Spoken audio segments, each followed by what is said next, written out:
اب ان تم راہوں سے یہاں کی آواز خاموش نہیں کر سکتے. تم یہ سمجھتے تھے کہ ایک واقعہ کرا کر گندم سبسڈی کا معاملہ تہ خانے میں چلا جائے گا, دھب جائے گا. نہیں, اب گندم سبسڈی کا مسئلہ پہلے سے زیادہ شدت سے اٹھایا جائے گا.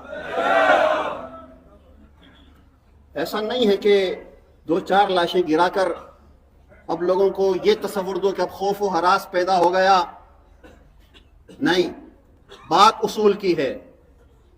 تم ملک کے برابر قیمت لانا چاہتے ہو تو ملک کے برابر یہاں کے شہریوں کو بھی لاؤ. جب ملک کے شہری جو حقوق رکھتے ہیں ان حقوق کے برابر یہاں بھی حق دو. اور پھر قیمتیں بھی گندم کی, شکر کرو ہم کہ صرف گندم کی قیمتوں میں رعایت چاہ رہے ہیں, مانگ رہے ہیں. اگر ہم مسلمہ حقوق مانگ لیں تو شاید تمہارے قدموں سے زمین کھسک جائے گی. یہ اسلحہ چلانے والے, حملے کرنے والے, نہتے مسافروں کو مارنے والے مجاہد نہیں ہیں. مجاہد وہ ہیں کہ جنہوں نے بچایا, مجاہد وہ ہیں جنہوں نے خون کے عطیات دیے, مجاہد وہ ہیں کہ جنہوں نے اس دہشت گردی کی مذمت کی, وہ اصل مجاہد ہیں. لیکن گلگت بلتستان بدل رہا ہے, اور اس بدلتے گلگت بلتستان نے جس انداز میں اس دہشت گردی کی مذمت کی,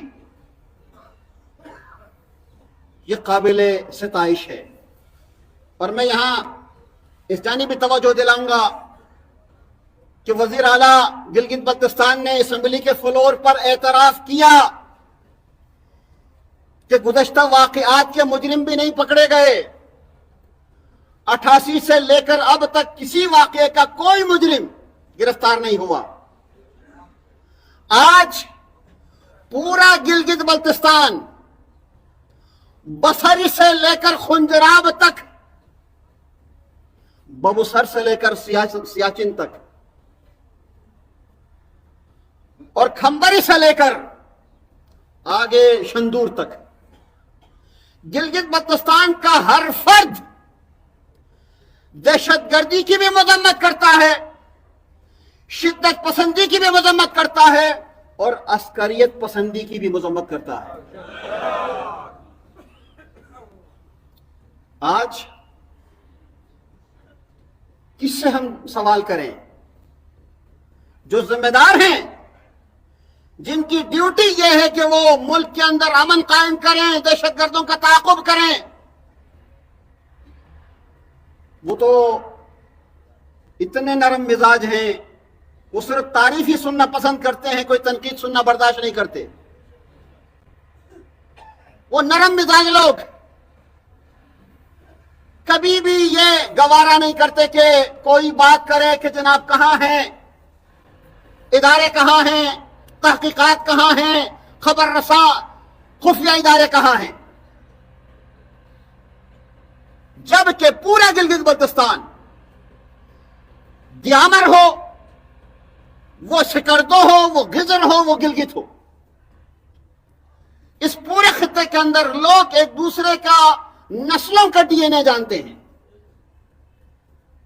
ہر کسی کے پاس دوسرے بندے کا ڈی این اے موجود ہے, کس خاندان سے تعلق رکھتا ہے, خاندان کی خاصیتیں کیا ہیں, فطرت کیا ہے, رویے کیا ہیں, ساری چیزیں. ایک واقعہ رونما ہوتا ہے, اور واقعہ رونما ہونے کے بعد سب نے ہونٹ سی لیے. کون تلاش کرے گا, کون نشاندہی کرے گا, کون کیفر کردار تک پہنچائے گا, کون گلگت بلتستان کو اس مسلسل اس چہرے پر دھبا بننے والے داغ کو مٹانے کے لیے آگے بڑھے گا. وزیر اعلیٰ صاحب, آپ کا اعتراف ہمیں حوصلہ دے رہا ہے, لیکن صرف اعتراف کافی نہیں ہے, اقدام بھی کرنے کی ضرورت ہے. اور اگر اہل گلگت بلتستان ہاتھوں میں ہاتھ ڈالیں اور دیامر سے جو دہشت گردی کے خلاف, عسکریت پسندی کے خلاف اور جو شدت پسندی کے خلاف آواز اٹھی, اس آواز کو تقویت دی جائے تو انشاءاللہ یہ ہڈر کا واقعہ آخری واقعہ ثابت ہوگا. یہ متحمل نہیں ہو سکتا یہ خطہ, یہ پورا علاقہ آپ یہ نہ سمجھیں کہ یہ صرف دیامر کے چہرے پر داغ ہے، نہیں، گلگت بلتستان کا حصہ ہے دیامر. دیامر کو منہا کر کے گلگت بلتستان بنتا نہیں ہے. ہم سب کے لیے لمحہ فکریہ ہے.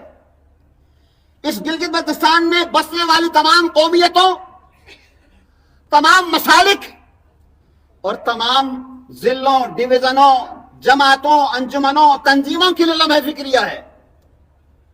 مسلسل پے در پے ایسے ظلم و بربریت کی تاریخ رقم کرنا جس کی مثال شاید دنیا میں نہ ملے. ہاں کوئی مجرم ہو، کسی نے کوئی جرم کیا ہو، کسی نے کسی کی عزت پر ہاتھ اٹھایا ہو، سمجھ میں آتا کہ وہاں پر جو ہے وہ بدلہ لیا گیا. مسافروں کے کیا قصور ہے، اور ان کے تمام جزیات میں نہیں جانا چاہتا. لہذا اب گلگت بلتستان بدل رہا ہے. لہذا وہ لوگ کے جو دیامر کی سرزمین کو ان کارروائیوں کے لیے استعمال میں لاتے تھے، انہیں اب ہاتھ اٹھانا ہوگا. اب تمہاری چال چلنے والی نہیں ہے. اب تم ان راہوں سے اپنے بدلے نہیں لے سکتے.